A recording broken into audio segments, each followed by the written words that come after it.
Syria के एक छोटे से गांव में जंग शुरू होने से पहले अहमद नाम का एक नेक और आज्ञाकारी बेटा अपनी मां अमीना के साथ रहता था। अहमद अपने अल्लाह से बहुत मोहब्बत करता था और अपनी मां को अपनी जान से ज्यादा चाहता था। जब अहमद सिर्फ 10 साल का था, उसके वालिद का इंतकाल हो गया और तब से उसकी मां ही उसकी सब कुछ बन गई थी। उसकी दोस्त, उसकी रहनुमा, उसका सहारा।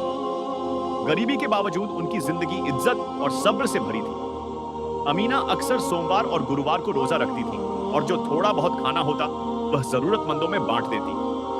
उन्होंने अहमद से सिर्फ एक बात कही थी, कभी भी नमाज मत छोड़ना और याद रखना जन्नत मां के कदमों के नीचे है।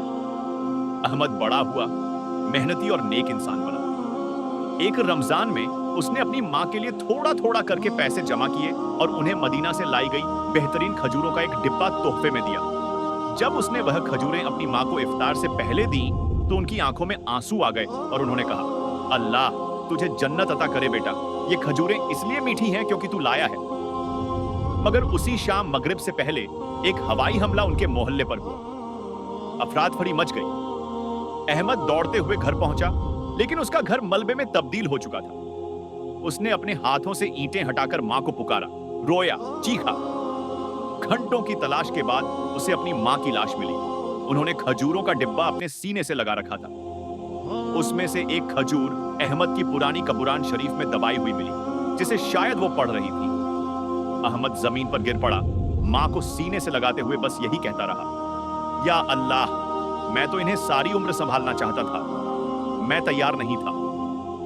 अगले कुछ दिनों में अहमद ने वो खजूर और मां की कबरान को हमेशा के लिए अपने पास रख लिया।